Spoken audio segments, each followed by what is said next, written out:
Baik, saudara, sore hari ini saya ingin menanggapi komentar pernyataan yang dibuat di sebuah status Facebook, tepatnya status Facebook dari Haklaken Dialos. Di status itu dengan sebuah judul dimuat demikian bunyinya: kekeliruan besar bagi mereka yang menyangka bahwa hari Sabat hanya diciptakan untuk orang-orang Yahudi. Pada status itu ada dibahas panjang lebar oleh Haklaken Dialos mengenai kekeliruan dari beberapa orang di kalangan Protestan. Saya tidak menyebutkan nama di sini,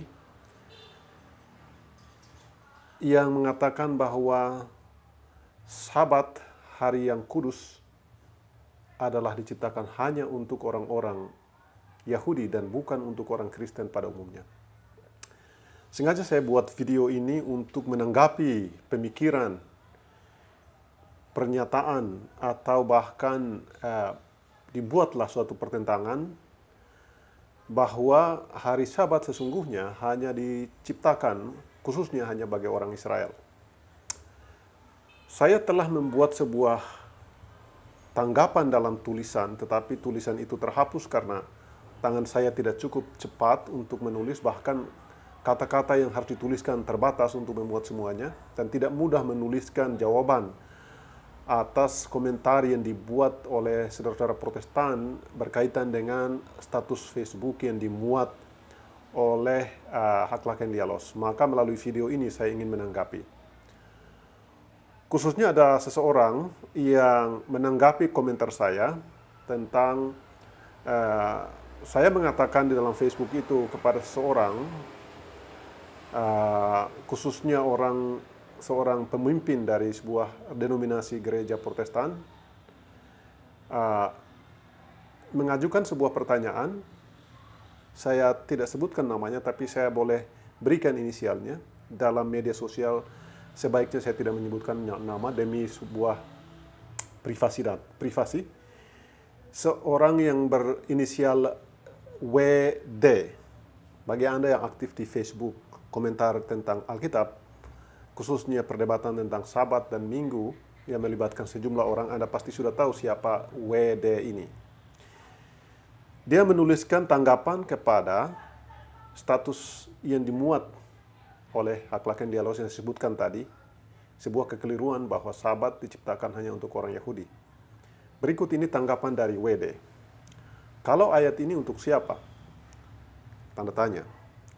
Kemudian dia tuliskan Keluaran 31 ayat 13 bunyinya, katakanlah kepada orang Israel demikian, akan tetapi hari-hari Sabatku harus kamu pelihara sebab itulah peringatan antara aku dan kamu turun-temurun, sehingga kamu mengetahui bahwa akulah Tuhan yang menguduskan kamu. Demikian kutipan yang dibuat oleh saudara WD.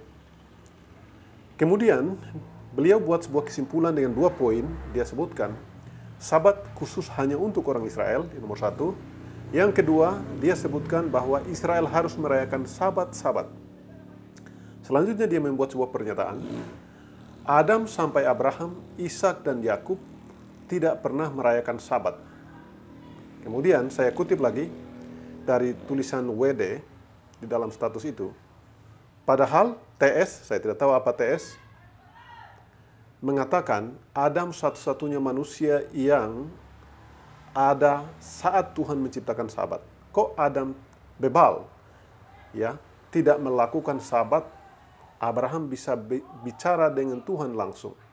Jadi demikianlah singkatnya, beliau ini WD mengatakan bahwa Adam sendiri dianggap tidak menguduskan Sabat, bahkan dia katakan bebal.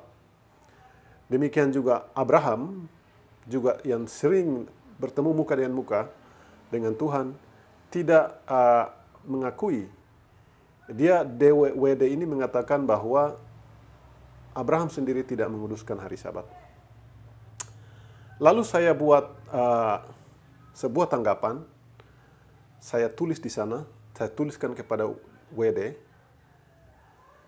Saya balas komentarnya dengan mengatakan, Anda ini suka berdusta melawan kebenaran. Saya minta maaf kalau kata-kata ini agak kelihatan kurang enak didengar, tetapi saya harus katakan itu. Karena bagi orang yang mengetahui atau bahkan berpendidikan tinggi di bidang teologi, tetapi bersaksi melawan kebenaran firman Allah, maka Alkitab katakan bahwa itu adalah merupakan dalam tanda kutip berdusta melawan kebenaran.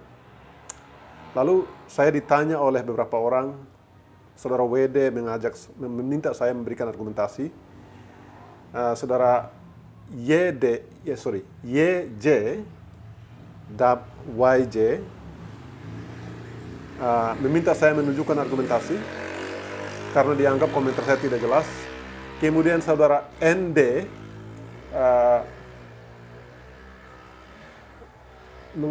menganggap saya yang berdusta. Baiklah, saya tanggapi komentar itu. Saudara, saya akan jawab dari perspektif Alkitab. Setiap orang harus mempertanggungjawabkan apa yang dia percaya sebagai kebenaran. Maka pada hari ini saya juga ingin memberikan tanggapan. Jadi argumen saya bukan berdasarkan apa yang ide saya, tetapi berdasarkan Alkitab. Ya. Jadi di dalam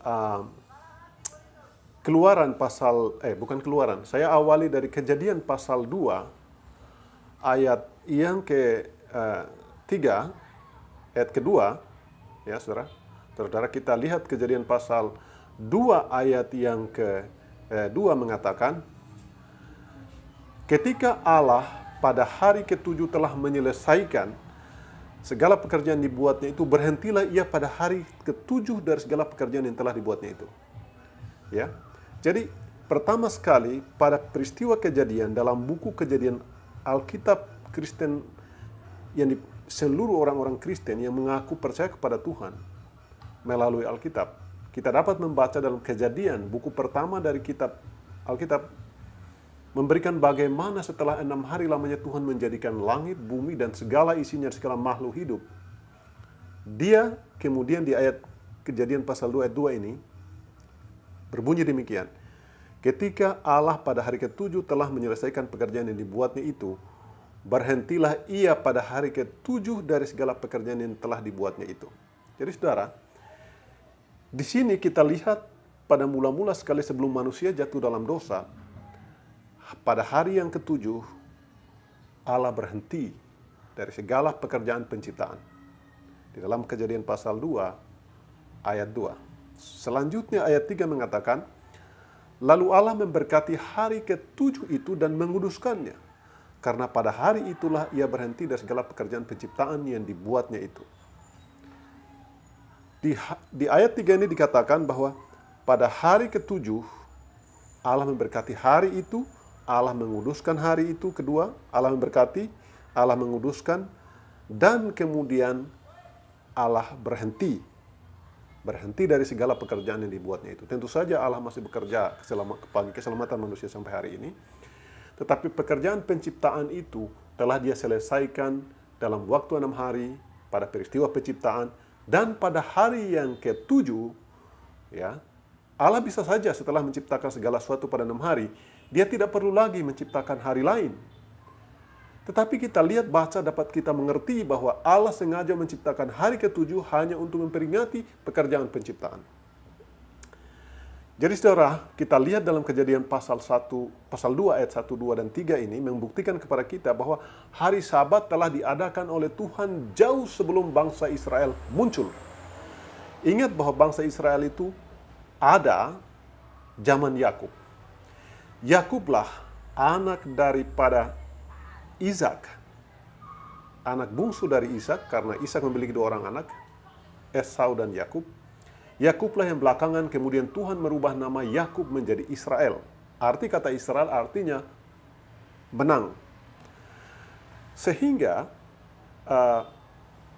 Yakub ini jauh hadir di muka bumi setelah ribuan tahun hukum Sabat itu diberikan, atau hukum hari ke-7, berhenti pada hari ke-7 itu diberikan kepada manusia di Taman Eden.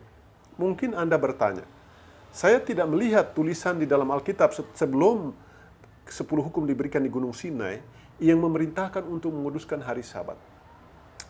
Tentu saja Anda tidak dapat membacanya di sana karena waktu itu peristiwa dari penciptaan sampai sebelum 10 hukum diberikan tidak ada permasalahan tentang hari Sabat. Itulah sebabnya ketika hukum itu diberikan kepada bangsa Israel di Gunung Sinai, Tuhan mengatakan di antara 10 hukum itu hanya hukum Sabat saja, hukum keempat saja yang berbunyi, ingatlah dan kuduskanlah. Ingatlah artinya sesuatu itu sudah ada jauh sebelum Sinai, di mana mereka menerima 10 hukum, dan sekarang Allah mengingatkan mereka kembali bahwa hukum itu telah ada jauh sebelum Sinai. Sehingga saudara-saudara, itu hukum diberikan bukan pada saat mereka baru keluar dari Mesir, tetapi telah diberikan jauh sebelum Mesir, yaitu pada penciptaan, dan itu diberikan kepada manusia. Oke? Mari kita merujuk lagi ke ayat lain, yaitu dalam Keluaran pasal 20, ya saudara-saudara. Dalam Keluaran pasal 20 ayat yang ke 11 sampai ayat 8 dikatakan, ingatlah kuduskanlah hari Sabat. Tentu saja hukum ini diberikan, bunyi kalimat ini yaitu hukum keempat ada di antara hukum-hukum lain yaitu 10 hukum dan memang diberikan kepada Israel. Tetapi coba kita baca, ingatlah dan kuduskanlah hari Sabat. Artinya ingatlah, artinya bahwa itu sesuatu yang sudah ada jauh sebelum pada peristiwa menerima 10 hukum itu. Sehingga Tuhan meminta mereka untuk mengingat kembali. Saudara, bukan baru saja hukum itu diciptakan dan diberikan, tetapi itu telah eksis, telah ada jauh sebelum Gunung Sinai, atau jauh sebelum hukum itu dituliskan di 2 loh batu, diterima oleh Musa di Gunung Sinai, dan diberikan kepada bangsa Israel, saudara. Sehingga dengan demikian, kita dapat mengerti bahwa hukum itu telah ada jauh sebelum 10 hukum atau padang belantara Sinai, di mana tempat di mana orang-orang Israel menerima 10 hukum itu dari Allah melalui Musa. Selanjutnya ayat 9 berbunyi, 6 hari lamanya engkau akan bekerja melakukan segala pekerjaanmu. Tuhan meminta kepada orang Israel supaya mencontohi Allah dalam melakukan pekerjaan. Oke? Kemudian ayat 10, tetapi hari ke-7 adalah hari Sabat Tuhan. Sabat artinya berhenti. Dan Allah berhenti pada hari ke-7 sehingga ayat 10 itu berbunyi, tetapi hari ke-7. Ya. Di dalam Kejadian pasal 1 ayat 1, 2, dan 3 dikatakan, tetapi Allah memberkati hari ke-7 itu. Di dalam Kejadian pasal 2 ayat 1, 2, dan 3 tidak dikatakan Allah memberkati hari Sabat. Allah memberkati hari ke-7 dalam Kejadian pasal 2 ayat 1, 2, dan 3. Tetapi apa artinya hari ke-7 itu? Di dalam Keluaran pasal 20 ayat 10 mengatakan, tetapi hari ke-7 adalah hari Sabat, hari berhenti. Siapa yang berhenti? Tuhan Allah. Dari apa? Dari pekerjaan penciptaan. Dan di ayat 9 dikatakan, 6 hari lamanya engkau akan bekerja melakukan pekerjaanmu. Artinya bahwa umat manusia tidak hidup dari pekerjaan tangannya, tetapi dari kasih pemeliharaan Tuhan melalui menyediakan segala sesuatu pada 6 hari lamanya. Seperti Yesus mengatakan, manusia hidup bukan dari roti saja, dari makanan, dari pekerjaan tangan, tetapi dari setiap firman yang keluar dari mulut Allah. Yesus merujuk kepada ini. Sehingga Tuhan meminta supaya manusia juga bekerja 6 hari lamanya, tetapi ayat 10 mengatakan, tetapi hari ke-7 adalah hari Sabat Tuhan Allahmu, maka engkau jangan melakukan satu pekerjaan. Engkau atau anak laki-laki, anak perempuan, atau hambamu laki-laki atau hambamu perempuan, atau hewanmu, atau orang asing di tempat kediamanmu. Saudara, Tuhan sangat jelas. Di dalam Keluaran pasal 20 ayat 8-11 ini memberikan 10 hukum itu kepada orang Israel. Saudara, saya ingin bertanya, apakah sampai hari ini 10 hukum itu masih berlaku bagi kita orang Kristen? Sebagian saudara-saudara dari gereja Protestan mengatakan bahwa 10 hukum itu tidak berlaku lagi. Oke, alasannya oleh karena Yesus telah menggenapinya. Aku datang bukan untuk meniadakan, tetapi untuk menggenapkan hukum Taurat. Saudara, menggenapi tidak berarti menghilangkan. Itu jelas sekali. Istilah lain menggenapi artinya mengkukuhkan, menguatkan, memberikan nilai rohani yang paling jelas. Misalnya Yesus berkata, engkau telah mendengarkan jangan membunuh, tapi aku berkata kepadamu, barang siapa marah terhadap saudaranya, ia telah membunuh dia dalam hatinya. Anda melihat bahwa Yesus bukannya menghilangkan hukum itu, tapi justru membuat hukum itu memiliki nilai rohani, nilai makna yang paling dalam. yang tadinya hanya dengan pekerjaan pembunuhan atau dengan semacam tindakan membunuh itulah yang melanggar dosa, merupakan dosa atau pelanggaran terhadap hukum Allah. Di sini Yesus lebih menjelaskannya lagi dengan tindakan dari dalam hati, sebab dari dalam hatilah sumber kejahatan. Kemudian tangan atau kaki atau organ tubuh kita hanya melakukan apa yang diperintahkan oleh hati dan pikiran. Sehingga Yesus bukannya meniadakan, tetapi justru lebih membuat hukum itu bermakna. Saudara, kenapa hari Sabat itu begitu penting? Ada juga yang bertanya atau bahkan memberikan argumentasi. Sabat bukanlah Sabtu. Saudara, saya ingin menjelaskan kepada Anda bahwa Sabat adalah Sabtu. Karena kata Sabtu itu diambil dari bahasa Sanskerta Sapta. Sapta artinya 7. Sapta Marga misalnya, 7 marga atau semacam 7 prinsip dalam militer Indonesia. Jadi dengan demikian, kita dapat dengan jelas hampir seluruh bahasa di dunia ini, ketika dia hari pertama berbeda. Misalnya kalau di Indonesia hari pertama itu adalah Ehad atau hari Minggu, sementara di Portugis orang mengatakan hari pertama adalah Domingo, hampir sama. Tapi hari kedua yaitu di Indonesia dikatakan Senin, hari di dalam bahasa Portugis disebut Segunda.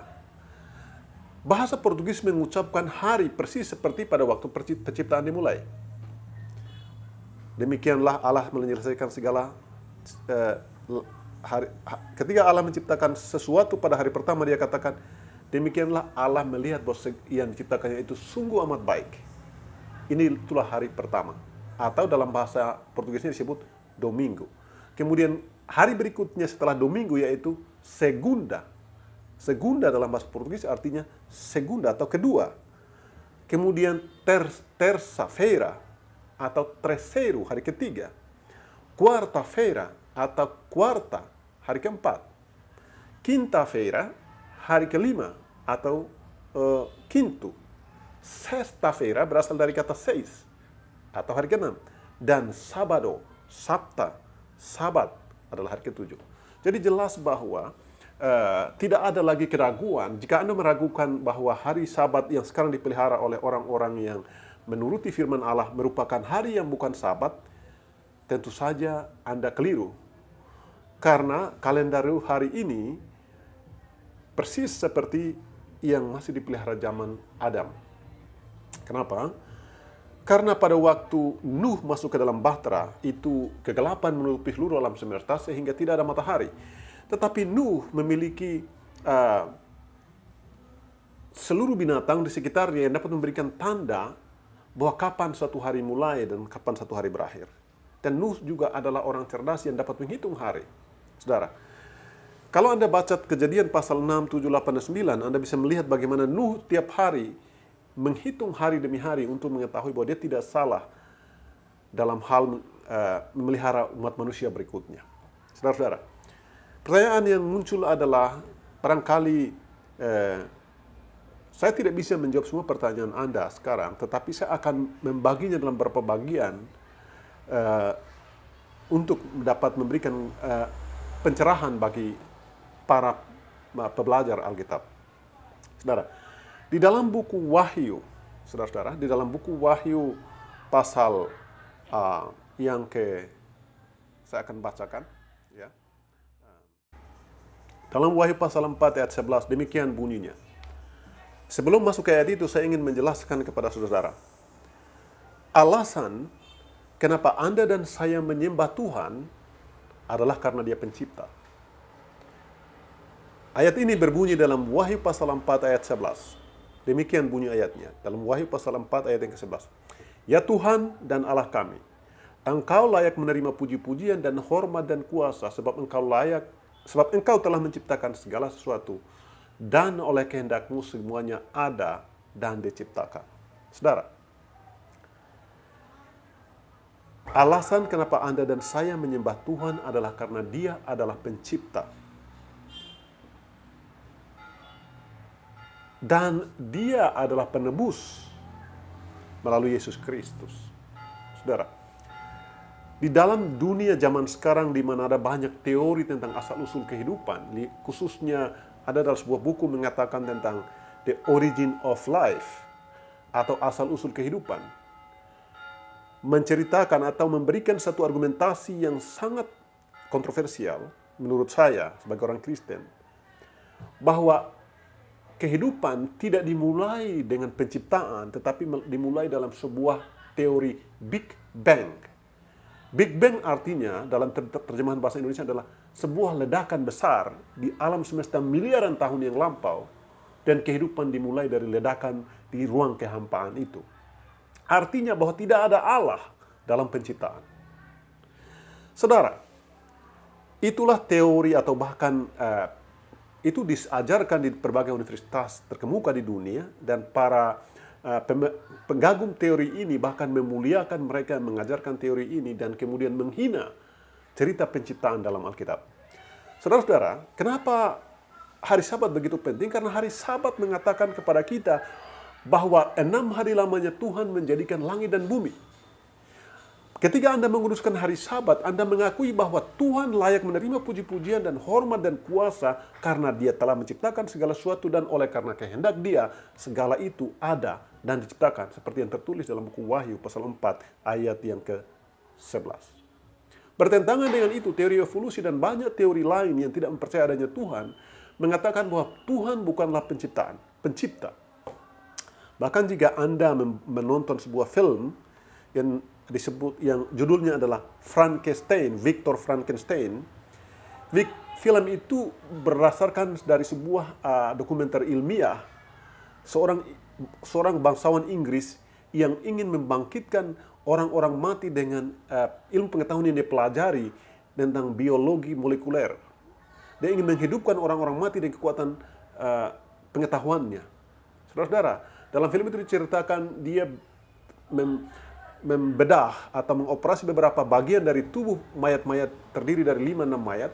Dia gabungkan organ-organ yang rusak ini dan ciptakan manusia yang kemudian bisa hidup dan lahir. Dan saudara, dalam film itu diceritakan tentang gereja-gereja katedral di Eropa itu dihuni oleh gargoyle. Gargoyle itu adalah makhluk-makhluk suci yang menjaga gereja-gereja katedral di Eropa. Dan dalam film itu ceritakan bahwa ada peperangan antara setan dan gargoyle, di mana setan berusaha menciptakan manusia tanpa jiwa, sehingga orang-orang yang telah mengikuti setan, tidak taat kepada setan yang telah meninggal, roh-roh pemberontakan mereka akan kembali dan masuk ke dalam mayat-mayat yang telah dihidupkan kembali dengan menggunakan roh-roh itu. Dan saudara, dalam film itu diceritakan tentang suatu kesimpulan terakhirnya adalah para pemimpin ordo itu ingin mengatakan kepada seluruh dunia bahwa Tuhan bukanlah satu-satunya pencipta. Saudara, sedangkan Alkitab mengatakan kepada kita bahwa segala sesuatu diciptakan oleh Dia dan tanpa Dia tidak ada satupun yang jadi dari segala yang telah dijadikan. Artinya bahwa tidak ada pencipta lain selain daripada Allah. Dengan demikian, hari Sabat memberitahukan kepada kita bahwa Tuhanlah satu-satunya pencipta. Ingat bahwa hari Sabat sengaja diberikan oleh Tuhan kepada manusia, atau hari ke-7 diberikan oleh Tuhan kepada manusia agar supaya manusia mengingat bahwa 6 hari lamanya Tuhan menjadikan langit dan bumi dan laut dan segala isinya, dan pada hari ke-7 dijadikan sebagai hari peringatan penciptaan. Manusia diminta untuk bersekutu dengan Tuhan dalam mengucapkan syukur, terima kasih atas penciptaan segala sesuatu yang telah diadakan. Dan dalam buku Wahyu pasal 4 ini dikatakan tentang puji-pujian yang diberikan kepadanya. Sementara di dunia zaman sekarang, di mana skeptisme, ateisme memuncul dan merajalela di mana-mana, sehingga negara-negara Kristen seperti Australia dan negara-negara lain di Eropa muncul gerakan-gerakan skeptis, gerakan-gerakan ateis yang begitu meluas. Bahkan gereja Kristen di Eropa, bahkan misalnya di Jerman, orang Kristen itu ateis. Dalam tanda kutip, ada beberapa orang mengatakan dia Kristen, memiliki organisasi, masuk ke dalam agama itu, tetapi tidak mengakui bahwa adanya Allah yang menciptakan segala sesuatu dalam segala sesuatu yang ada. Saudara, itulah sebabnya mengapa hari Sabat ini begitu penting bagi kita di zaman sekarang ini, di mana pencipta itu perebutkan. Saudara, uh, ini adalah sebuah kontroversi yang sengaja dibuat oleh penguasa kegelapan, yaitu iblis, untuk meniadakan Allah sebagai pencipta dengan memberikan satu hari lain yang tidak disebutkan oleh Alkitab. Dengan demikian, saudara, saya bisa mengupasnya dengan panjang lebar, tapi saya buat video ini untuk menanggapi saudara WD yang meminta argumentasi saya melalui video ini. Saya sampaikan kepada Anda dan silakan Anda menanggapi. Saya akan muat di YouTube dan linknya akan saya berikan kepada Anda. Dan mereka yang tertarik untuk mengetahui apa argumen saya yang berdasarkan Alkitab. Saya mohon jika Anda menanggapi argumen saya ini, gunakanlah Alkitab sebagai sumber informasi. Jika Anda menanggapi argumen saya tidak dengan menggunakan Alkitab, saya mohon Anda untuk tidak menanggapi apa yang saya sampaikan. Terima kasih.